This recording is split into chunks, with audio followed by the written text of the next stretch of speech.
In this week's episode, I focus on our special birding moments from the summer so far. I have big news about the Global Bird Weekend in October, and there's a lovely last call featuring the morning bird song from Mount Totumas in Panama, recorded by Paul Fenwick.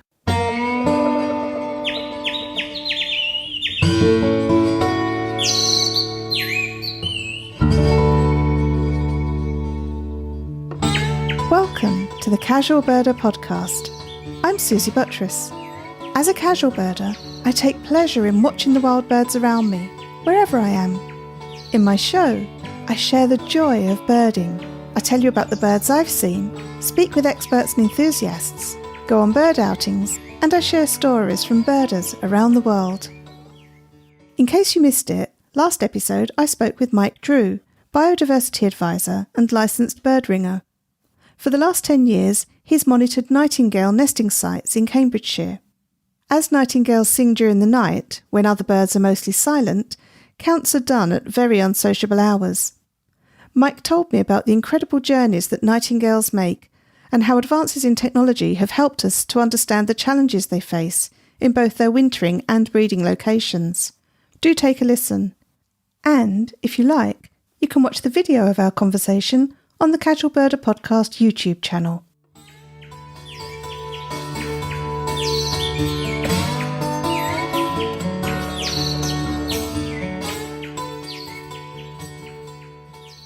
August is here, and the autumn migrations are underway in the Northern Hemisphere.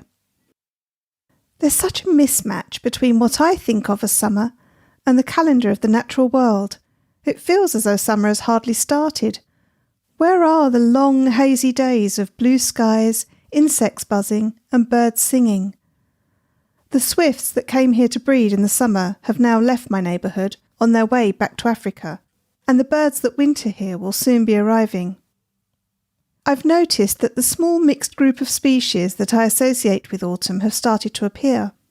The last 2 mornings, a flock containing goldfinches, blue tits, long-tailed tits, and great tit have visited my feeders, all flying together.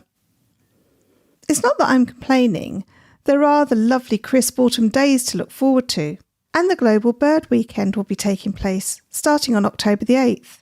The Casual Birder podcast team is once again taking part, and you can join us, but more on that later. I have had some lovely birding moments this summer, both very locally in my garden and while away from home on birding breaks. This year, for the first time ever, a robin trusted me enough to take mealworms from a handheld tray. I had been regularly putting out mealworms each morning to help the blue tits that were nesting in our garden. The male blue tit had a black spot on the white of his cheek plumage, which made him easy to identify, and led me to give him the nickname Spot. I'm very inventive. The spring had been so wet and cold that I think he appreciated the fresh mealworms I put out twice a day. To ensure that he got first dibs at the worms, I would put them out whenever I noticed him in the garden. In fact, he started demanding them and would approach fairly closely whenever I was in the garden. Of course, I would throw a few down on the ground just for him.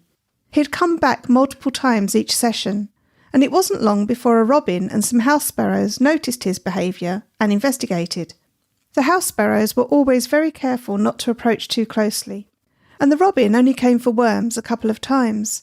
However, one morning, when the blue tits had all fledged and Spot had stopped coming so often for the mealworms, an extraordinary thing happened. I was standing at my upstairs bedroom window, combing my hair and looking out at the rain, when I saw a bird fly across the garden. As I peered out to see what bird it was, I realised it was now flying directly at me. Just before it hit the window, it stopped and hovered outside before flying down out of view. It was a robin, and I felt it was asking for some mealworms. So, even though it was raining, I put on a coat and went outside to offer some mealworms by throwing a few on the ground, which it accepted. Over the next week, it kept visiting, and I encouraged it to take mealworms from a small feeder that I'd built from a plastic food tray and an old wooden spoon attached to the base, which acted as a perch. Eventually, it landed on the wooden handle, benefiting from having this personal supply of mealworms. I managed to get a few slow-motion videos of it flying in to take a mealworm, in the style of past guest Jocelyn Anderson. It was wonderful having a bird trust me enough to take food from the tray. Having built up a regular routine for feeding the robin, I was then dismayed at the end of the week that it suddenly stopped visiting. I didn't see another robin in my garden again for over a month, and when I did, it was a juvenile. The adult didn't ever return, and I'm sad to think that it might have met an untimely end. Another special moment came in June this year as we visited Hazley Heath, an RSPB reserve near Hartley-Wintney in Hampshire. We had read that Eurasian nightjars breed there. Nightjars are an insectivorous bird that flies at dawn and dusk, catching moths and other flying insects. Their outline resembles a hawk, and males have white wing and tail patches that may be noticed in the half-light as they fly past. They are notoriously difficult to see, and the main way to tell if there's one nearby is from their call. The male calls out with a long churring note that changes pitch. We wandered around early one evening, hearing the blackbirds and song thrushes that keep calling until the light fades. On our way back to the car park, we heard it, a long churring note that's quite hard to pinpoint. Eventually, we thought we'd trace the direction, and I set up my recorder to try to get a nice clean recording. My husband walked towards where he thought the sound was coming from. All of a sudden, the sound stopped. The bird had been sitting in a large oak. We hadn't realised because we thought it was coming from further away than the tree. John saw it fly out, but because I was checking my recorder, I missed it. But I did hear it and record it.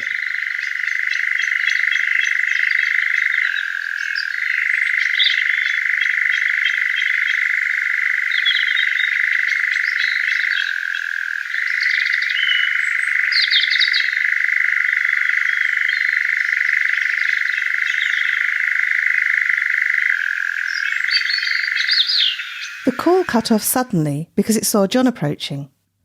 But isn't that just an amazing sound? When it called, the constant churring went on for much longer than I shared here. And it's really interesting to see the sound represented as a spectrogram in my editing program.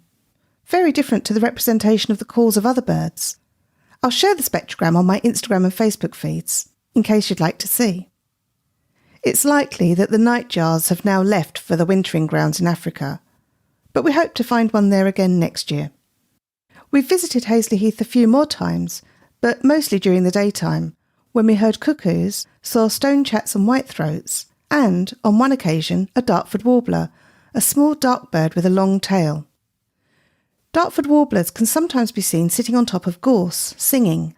This species suffered a major population crash in the 1960s, but it's gradually spreading back to lowland heaths in southern England, so it's a real treat to see one.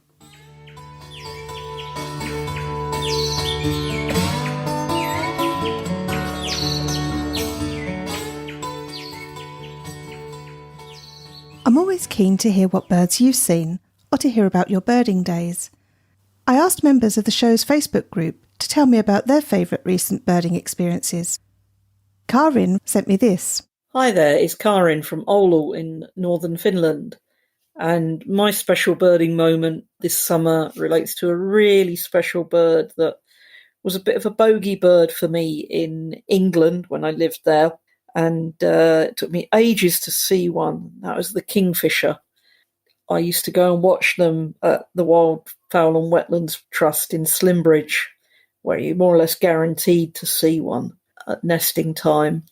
So when I moved to Finland 13 years ago, I gave up hope of really seeing any, particularly this far north.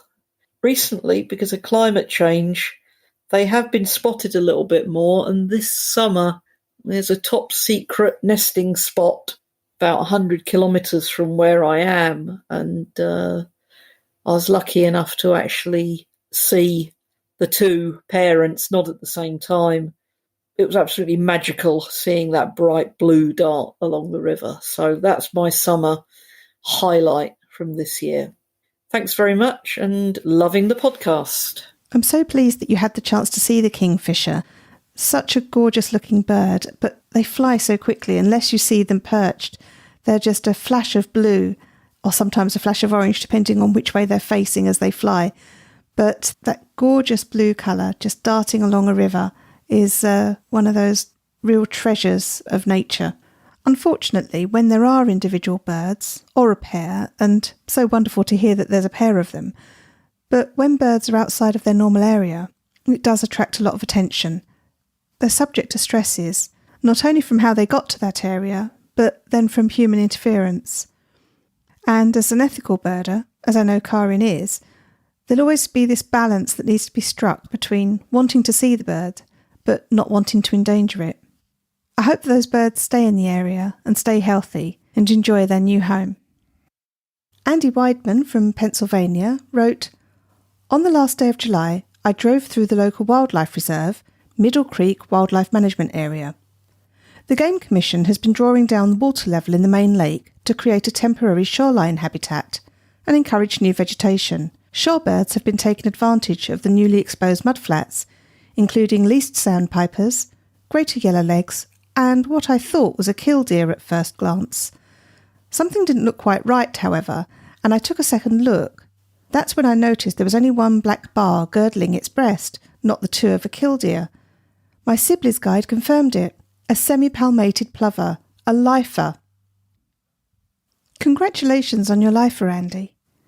And it just shows that paying attention to any unusual features you spot may treat you to a new bird species.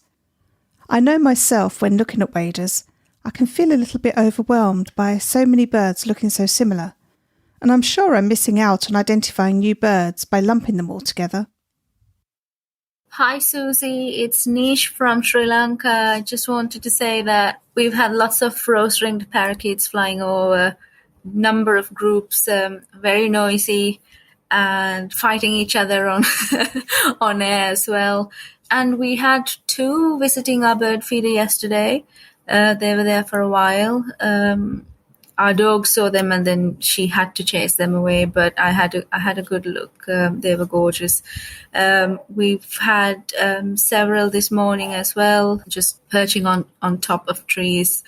Yeah, lots and lots of them. Thanks so much for sharing that with us, Nish. It's actually quite nice to hear about the rose-ringed parakeets being seen in their natural environment. We, of course, have them here in the UK now, and while I'm always excited to see them with their flash of green and their quite cheeky behaviour, I'm sure for those that live nearby, the screams and shouts are probably not quite so desirable. And maybe that's why your dog isn't one of their biggest fans. Gemma in the UK says, "We just got back from a 2-night stay at Sandwich Bay Bird Observatory Trust, and it was the best break I've had. I got up both days and indulged in what I love, all things nature, photographing what I see and walking around nature reserves. I saw about 15 lifers, butterfly, insect and birds, including curlew, stonechat, corn bunting, common sandpiper, wall butterfly, marbled white butterfly and black-tailed skimmer, to name just a few. I felt well and truly spoilt by Mother Nature." Gemma, that sounds like a really awesome stay. I've looked up Sandwich Bay Bird Observatory since and found that it's in Kent on the southeast coast of England. Staying in a region just for a couple of nights is a really great way to be able to get up at dawn and just see what's happening as the world comes to life. It's something I really love doing. I hadn't heard of this bird observatory before, and I've put it on my list now as somewhere for a possible future visit. Matthew said, "On a recent holiday in the West Highlands of Scotland, I got to see a bird I'd hoped to see for ages, a male hen harrier. Not quite a lifer, as I've been lucky to see several female hen harriers, and I had dreamed to see that distinctive black and grey plumage. It actually happened quickly and unexpectedly whilst driving along one of the narrow roads. Approaching a small summit, 3 birds flew up, 2 corvids went to the right, and a larger bird flew left. It was clearly a raptor, and it was only as I reached the summit a second or so later that I looked across and down on that striking plumage, that slate grey back with black wingtips. I was able to pull up just along the road, but my bird had gone. A special moment, though." I'm thrilled you saw it. We were lucky enough to see a male hen harrier when we were staying in Norfolk last December, and I had had no expectation of seeing a hen harrier. We had seen several marsh harriers flying around. And then one day, this grey bird with black wingtips flew up, Clearly a bird of prey, and with that colouring, it could be nothing else other than a male hen harrier. And we were fortunate that we saw it a couple of times that week, flying along the water and over the reeds. A truly wonderful experience. Marylee in North Vancouver sent me this. For weeks now, I've been following an osprey nest. It was built on a pole where it used to be a tree. But when they built something there, the workers insisted, or the city did, that they build a nest. And for many years, it's been there. They started out with 2 chicks. Now there's just 1. And the current one must be ready to fall out of that nest or fly out of that nest any minute. I go every morning early to watch it. But I have to say, I have very mixed feelings about this because I dread going there and see that it's gone and I can't see it anymore. Or I dread going there and seeing that somehow it fell and its claws got caught in the nest. I feel captive to my camera. I must take a picture. I must see it with its wings spread. It's odd to be and have such an ambivalent feeling in what is, after all, a beautiful, wonderful, very fortunate experience. And I think they're in a pretty good position overall to be sustained. I hope so. I love them. And thanks very much, Casual Birder, for this chance to talk to all of us. I hear what you're saying, Marylee, about the mixed feelings. It's so sad when you followed a nest and then you see that maybe the chicks haven't made it. But I keep my fingers crossed for that final chick to have made it out of the nest okay. And thanks so much for telling us about this and for sending photos to the Facebook group during the time that you've been watching the nest. Christopher from Yorkshire wrote, on Yorkshire Day, the 1st of August, I made use of my RSPB membership and went to the reserve at Bempton Cliffs in East Yorkshire, on the North Sea coast of England. It was fascinating to observe a seabird colony from above, especially compared to Bass Rock in Scotland, which I visited recently and enjoyed from below while bobbing about on a boat. Bempton Cliffs is the largest onshore colony of gannets and is also home to many kittiwakes. Those 2 species thronged the vertiginous rock faces and swooped, hovered, squawked and wailed at eye level barely feet away. Fluffy nestling gannets and highly patterned fledgling kittiwakes were also on show. A highlight of the cliffs was one of 4 lifers, fulmars. Hard to distinguish from gulls at first, these no-nonsense relatives of the albatrosses are an intriguing species and really entertaining to watch. While most of the colony's auks had already left the coast this year, I was lucky to see several adorable puffins and a grand total of 5 guillemots. 2 other lifers within the reserve were a surprise corn bunting and an important population of tree sparrows, sweet little birds which are so common elsewhere but now sadly rare in Britain. The many visitors who drive to Bempton Cliffs miss out on the bucolic mile-long walk from the tiny station. The hedgerows are full of an exquisite bunting and lifer, yellowhammers. Easy to spot on their hedge-top perches, they sang at regular intervals. I also got a superb look at some whitethroats and learned that their quiet call sounds like a faraway crow.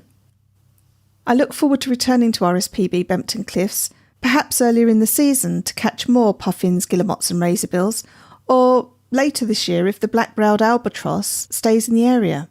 It was out to sea when I was there, but I wasn't too disappointed as I'd planned my trip before I heard about it and came away with some fantastic memories. That's a wonderful trip report, Christopher. Thank you so much for sending that. Congratulations on the lifers that you saw there. The black-browed albatross that Christopher mentioned is not usually found up in the North Sea area. It's a bird of the southern oceans. And several times in recent years, this particular albatross, which has been named Albert, has been flying around the North Sea, bringing joy to a lot of birders who may not otherwise have had a chance to see it. And exciting update, just this week, Christopher mentioned in the Facebook group that he's now seen the black-browed albatross. So, yay! Congratulations on that amazing lifer. And he said it was 3rd time lucky. I never tire of hearing about your special birding moments. If you'd like to share yours with me and maybe have them read out on a future episode, visit casualbirder.com/contact and leave me a written or voice note.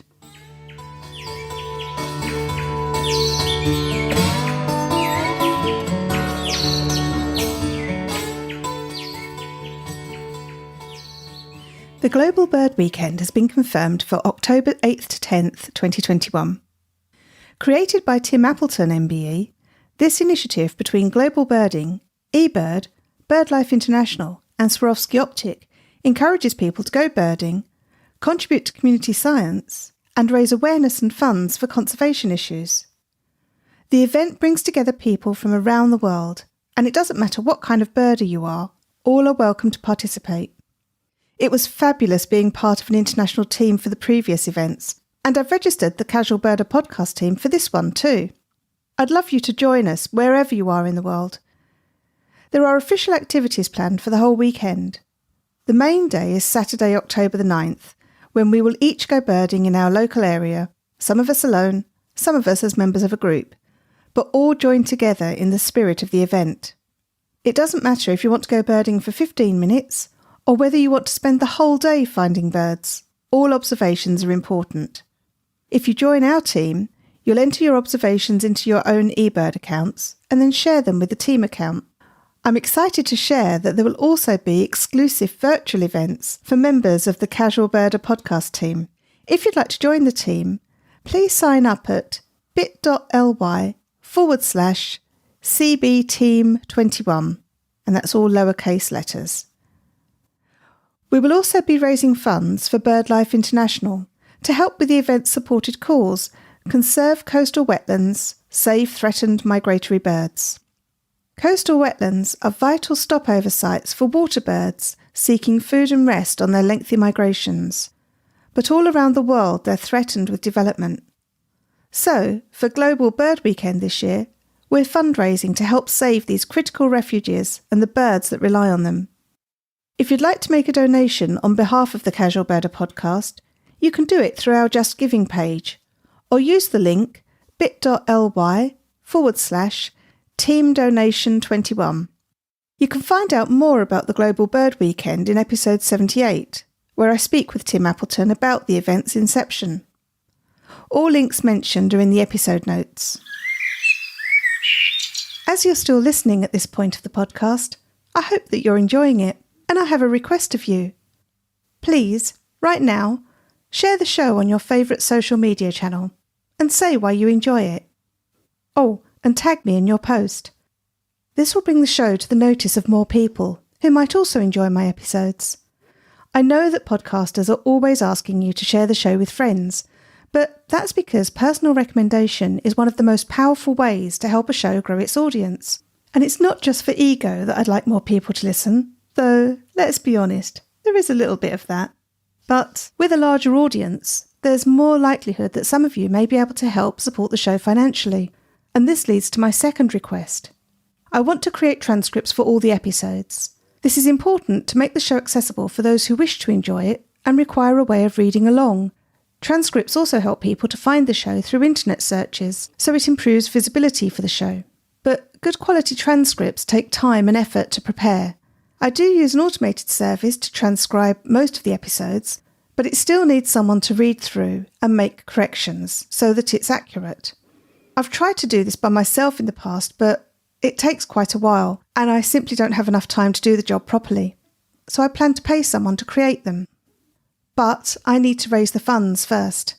So if you've enjoyed the show, and you're able to, I'd be really grateful if you'd buy me a virtual coffee or two, and that will help pay for the transcription costs. You'll find the link for this in the show notes. Whichever way you choose to support the show, I really do appreciate your help. Thank you.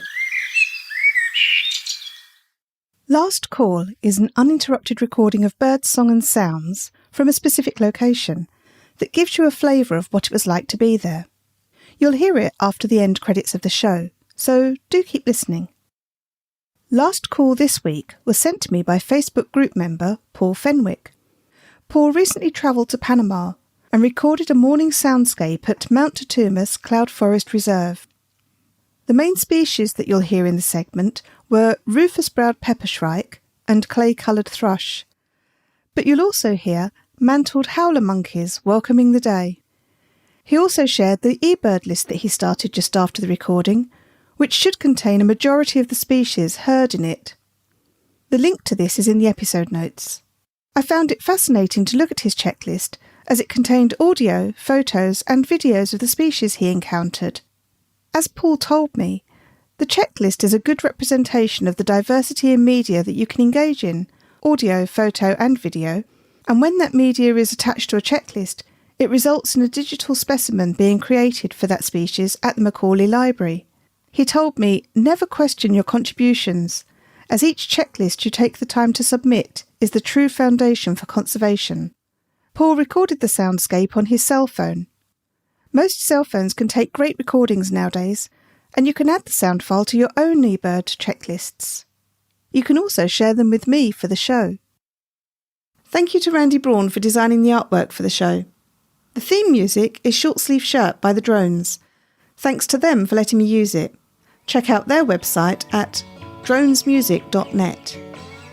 Thank you all for listening, and I hope you'll join me again for another episode of the Casual Birder podcast.